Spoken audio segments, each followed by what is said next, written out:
December 1944. The forests of the Ardennes lay cloaked beneath a blanket of white, the kind of silence that precedes catastrophe.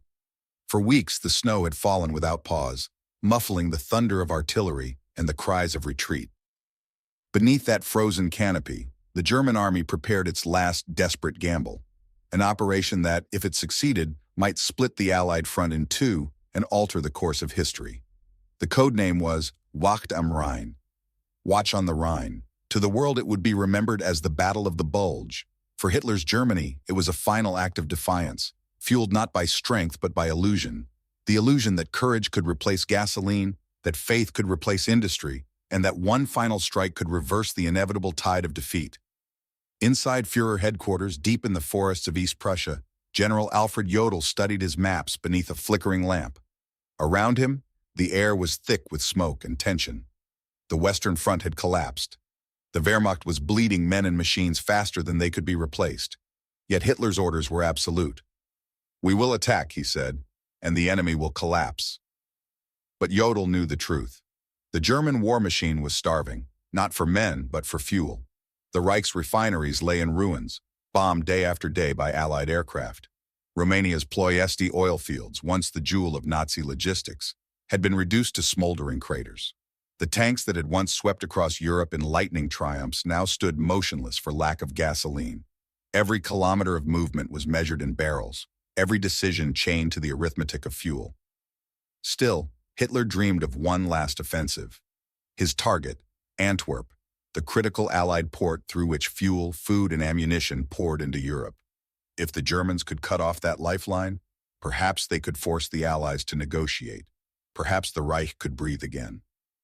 The generals protested, calculating that the operation would require over 2 million gallons of fuel, a fantasy at this stage of the war. Hitler silenced them. "We will capture the fuel we need from the enemy," he declared.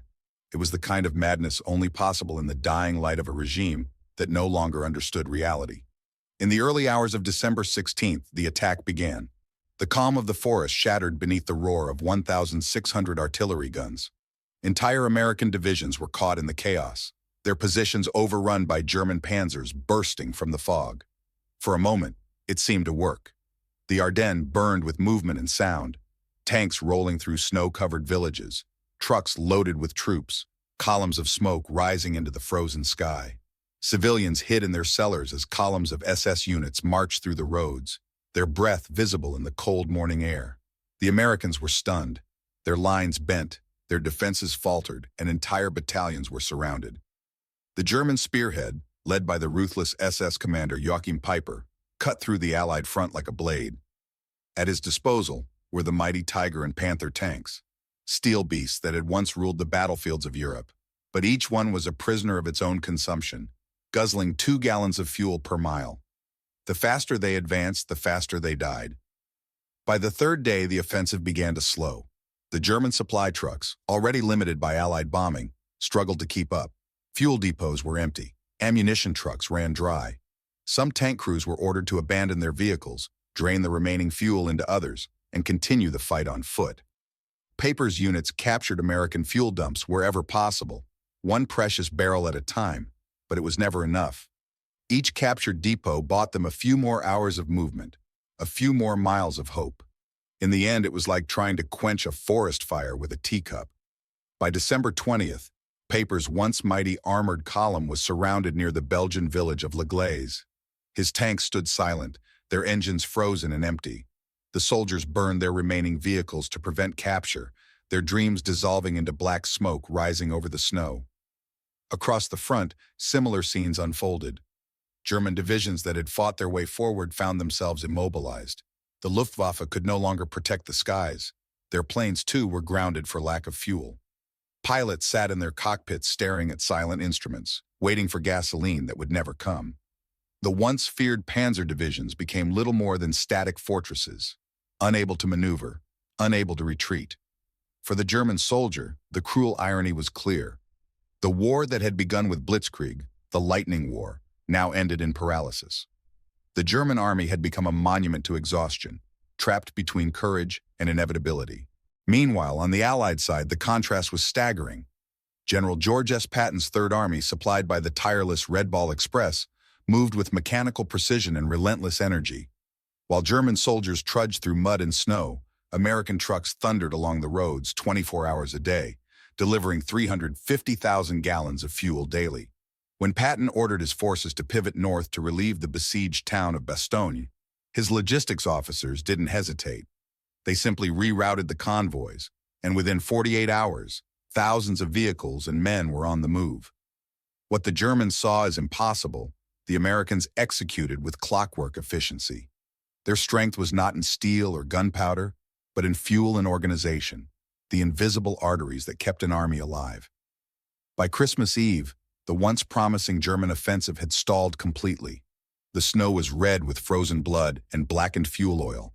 Columns of abandoned tanks stretched along icy roads, their tracks half buried in snow. Entire regiments marched back toward the Rhine on foot, dragging wounded men behind them. The battle that was meant to turn the tide of war had become a slow-motion collapse. Allied fighter planes, freed by clear skies, hunted German convoys without mercy. The roar of P-47 Thunderbolts filled the air, turning highways into graveyards of twisted steel. What fuel remained in German hands was now used not to advance, but to retreat.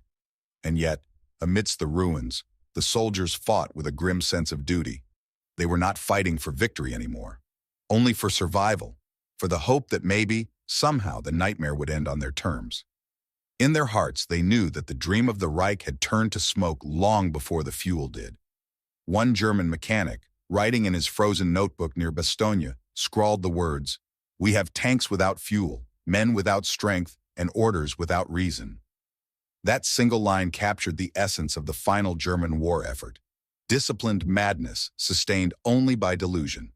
When the Battle of the Bulge finally ended in January 1945, over 100,000 German soldiers were dead, wounded, or captured. The offensive had consumed the last reserves of fuel and manpower that the Reich could muster. The Western Front lay shattered, not by Allied genius alone, but by Germany's own exhaustion. In the months that followed, the Allied armies surged forward across the Rhine, their convoys rolling past burned-out tanks and deserted villages.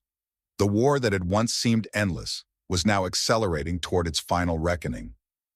Fuel, more than bullets, more than bravery, had decided the fate of the world.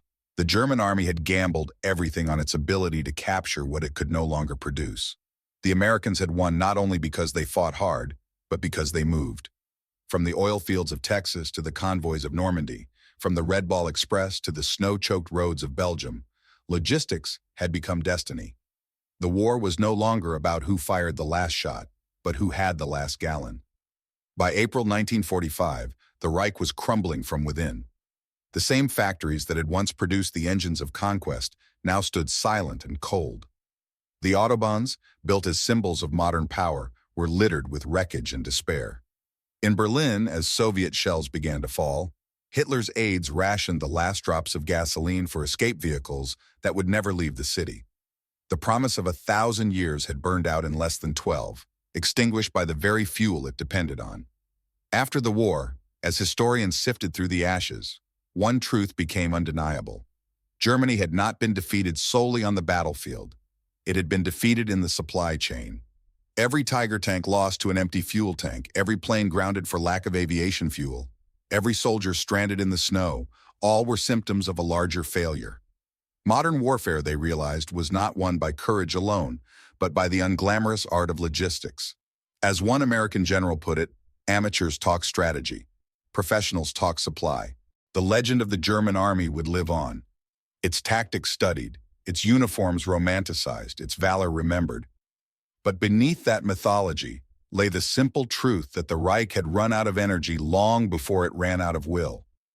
The soldiers who had marched east into Russia, who had conquered France, who had believed in destiny, were now ghosts wandering through the ruins of their own ambitions. And in their silence, the engines of America rolled on, a symphony of steel and gasoline that had rewritten the fate of nations. In the end, it wasn't ideology or weaponry that won the Second World War. It was movement, the ability to move men, machines, and hope faster than the enemy could destroy them. The Red Ball Express, the endless convoys, the refineries, the oil tankers crossing the Atlantic, all of them invisible heroes of a war remembered for its battles, but won by its supply lines. As the snow melted in the spring of 1945 and Europe awoke from its nightmare, one truth echoed across the continent. The army that controls the fuel controls the future.